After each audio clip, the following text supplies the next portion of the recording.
Hello students, welcome to Basic Electronics online class. The Basic Electronics subject code is 1620305.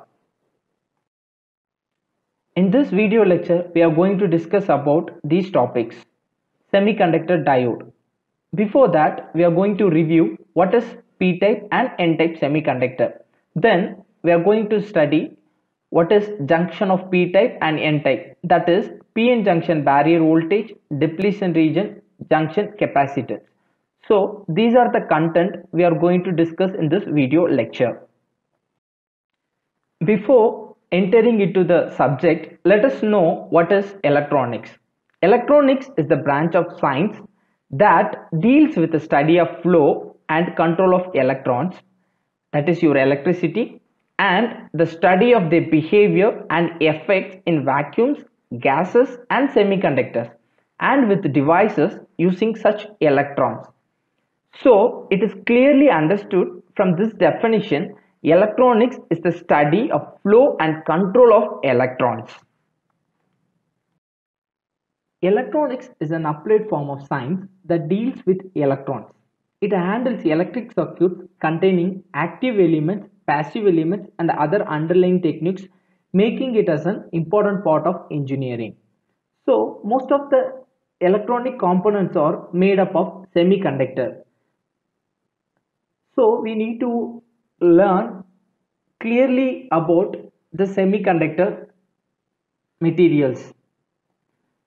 Electronics. We are living in an electronic era where machine robots are capable to do human work with more ease and high efficiency. Capsules and tablets contain wireless sensors that collect information from the body to diagnose. Transparent smartphones will exist in the coming days. We can see through them and they may lead to the use of windows or mirrors in a home to be used as PC screens and TV monitors. Sensors are placed on the plants to detect the shortage of water and alert the farmers. There are vast developments in the field of electronics. So when we study about a subject, we need to be equipped in basics.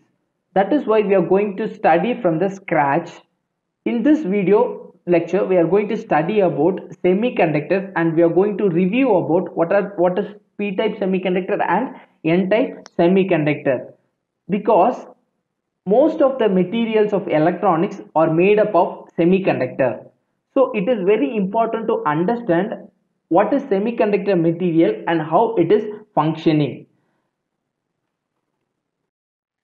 Before studying about what is semiconductor diode, let us know what is semiconductor. Here the definition: semiconductors are materials which have a conductivity between conductors. They are generally metals, and non-conductors or insulators such as ceramics, plastics and glass. Okay, so let us review what is semiconductor, what is conductor and what is insulator. For better understanding, let us compare conductor, semiconductor and insulator to know in a better way. We have three characteristics here. The first one is resistance, valence electron and energy band. Okay, so let us talk about conductor. So conductor has low resistance for easy current flow. In insulator case, it has high resistance, so current cannot flow because it has high resistance. In the case of semiconductor, the resistance is between conductor and insulator. The second one, valence electron.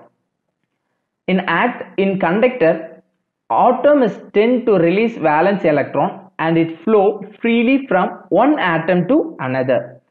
In insulator, atoms tend to absorb valence electron to valence layer to make it stable and try avoid electrical or chemical activity. In the case of semiconductor, it is difficult to free or accept valence electron from other atom. The next one is energy band.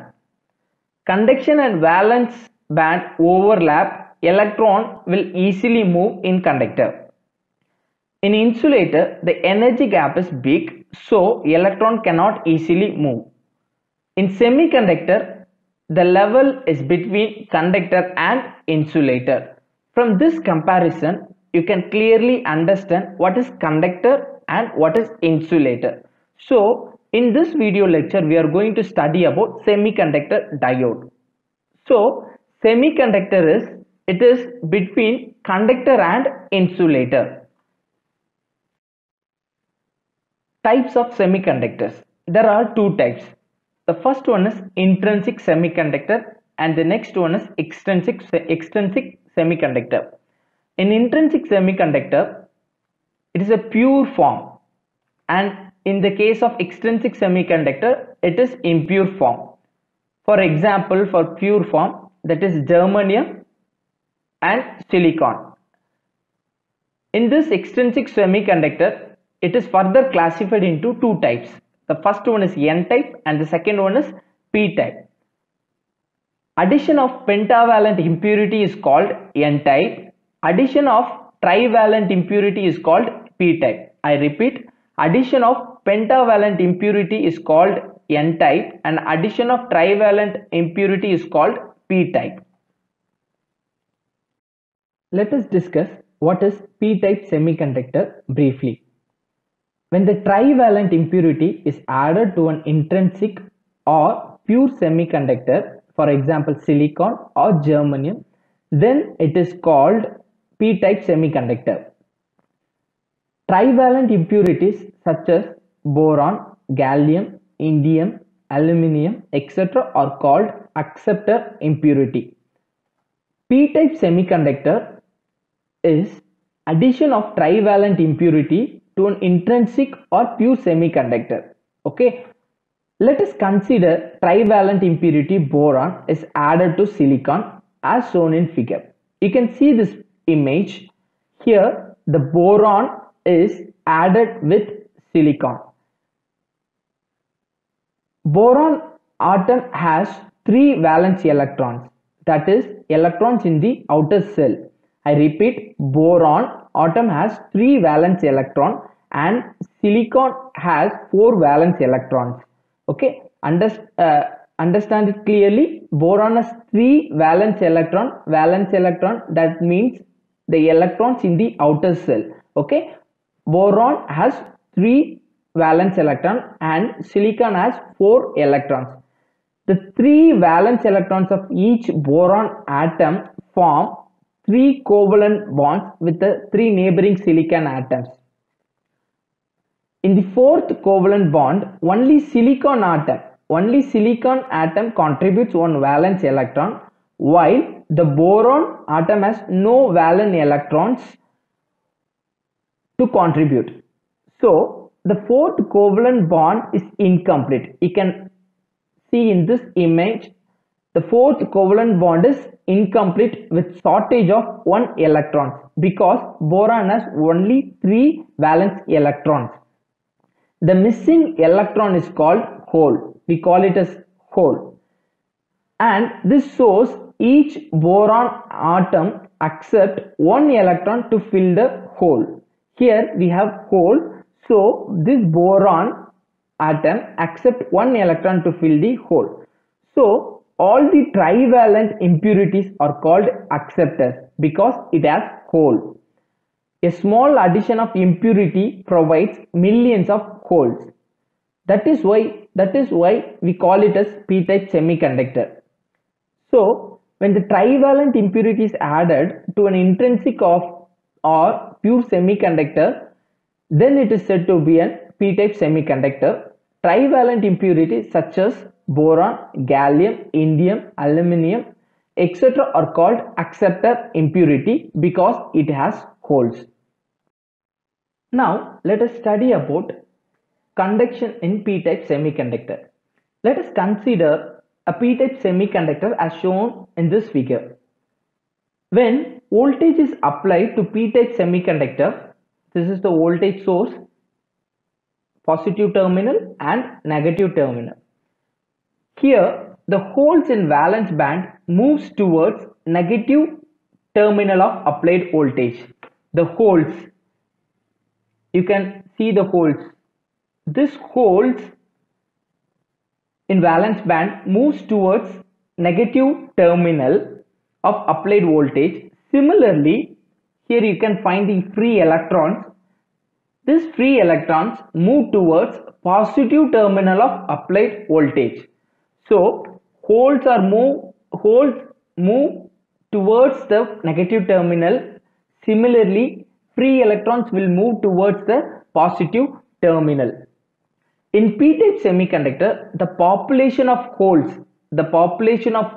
in valence band is more, as we discussed in this previous slide, whereas the population of free electrons in conduction band is less.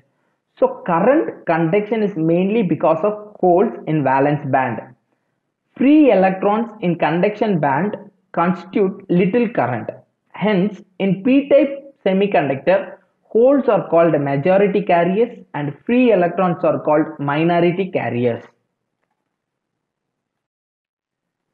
The addition of pentavalent impurity with pure semiconductor or intrinsic semiconductor, then it is called n-type semiconductor. In p-type semiconductor, we have added trivalent impurity. In n-type semiconductor, we have added pentavalent impurity. Pentavalent impurities are such as phosphorus, arsenic, antimony are called donor impurity. In p-type semiconductor, trivalent impurities are called acceptor impurity. So in p-type semiconductor, it is acceptor impurity. In n-type semiconductor, it is donor impurity. Let us see this example. Here you have phosphorus, which has 5 valence electrons, and silicon, which has 4 valence electrons. Let us consider pentavalent impurity phosphorus added to silicon. Phosphorus atom has 5 valence electrons. You can see 5 valence electrons, and silicon has 4 valence electrons. Phosphorus atom has 1 excess valence electrons than silicon. The 4 valence electrons of each phosphorus atom form 4 covalent bonds. You can see these covalent bonds here with the 4 neighboring silicon atoms. The 5th valence electron of the phosphorus atom cannot able to form the covalent bond with the silicon atom because silicon atom does not have the 5th valence electron to form the covalent bond.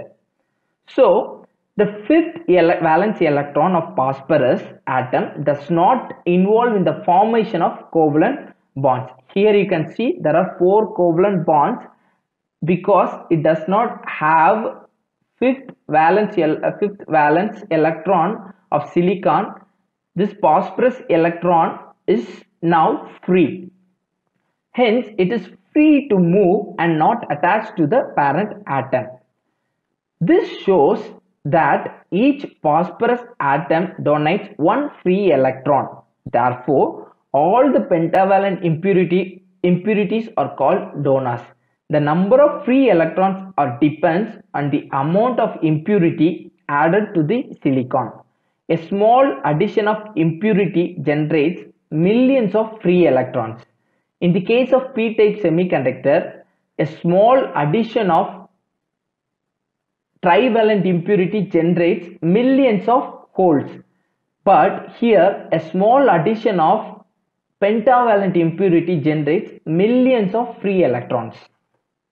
Now, let us study about conduction of n-type semiconductor. We have seen the conduction of p-type semiconductor. Here we are going to study about conduction of n-type semiconductor. For example, take this image.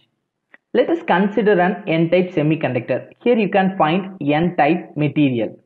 When voltage is applied to n-type semiconductor, here you can find the voltage source. This is a positive terminal and here it is negative terminal, and it is connected to n-type material. It is connected to n-type material. The free electrons moves towards positive terminal. This free electrons will move towards positive terminal. Similarly, holes moves towards negative terminals of applied voltage. I repeat, the free electrons moves towards positive terminal and this holes moves towards negative terminal. In this case, holes are minority carrier and electrons are majority carrier. In the case of p-type semiconductor, holes are majority carrier and electrons are minority carriers. In this n-type semiconductor, the population of free electrons is more. But in p-type semiconductor, the population of holes are more. And in this n-type material, the population of holes is less. Hence, in n-type semiconductor, free electrons are called majority carriers and holes are called minority carriers. Therefore, in n-type semiconductor, conduction is mainly because of motion of free electrons. So, this is conduction of n-type semiconductor.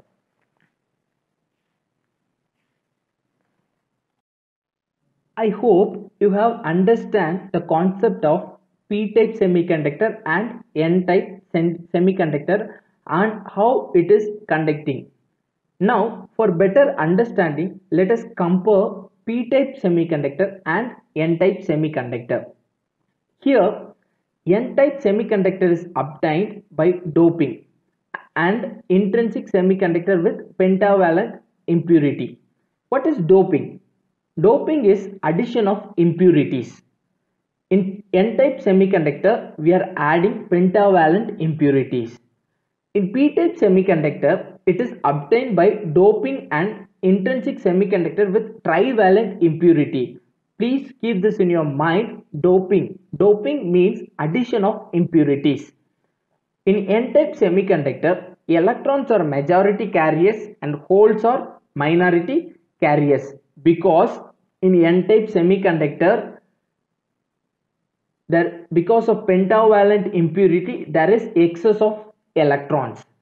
In the case of p-type semiconductor, holes are majority carriers and electrons are minority carriers. Because of trivalent impurity, holes are majority, electrons are minority.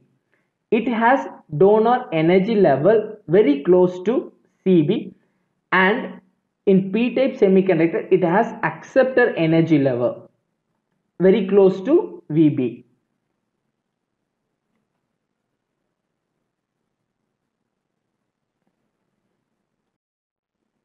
The last point is when the temperature is increased, these semiconductors can easily donate an electron. In p-type semiconductor, when the temperature is increased, the semiconductor can easily accept an electron. So basically, n-type semiconductors can donate an electron and p-type semiconductor can accept an electron. The summary of semiconductor is it has conductivity between insulator and conductor. Most of the basic components are made up of semiconductor because of its characteristic. Due to their role in the fabrication of electronic devices, semiconductors are an important part of our lives. Imagine life without electronic devices.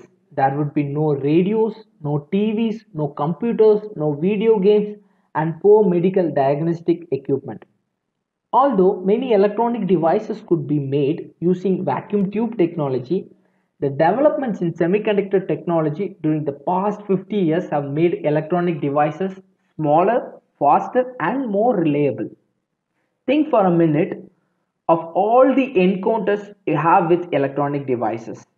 How many of the following have you seen or used in the last 24 years? Each has important components that have been manufactured with electronic materials. For your reference, please go through this book called Basic Electronics and Linear Circuits.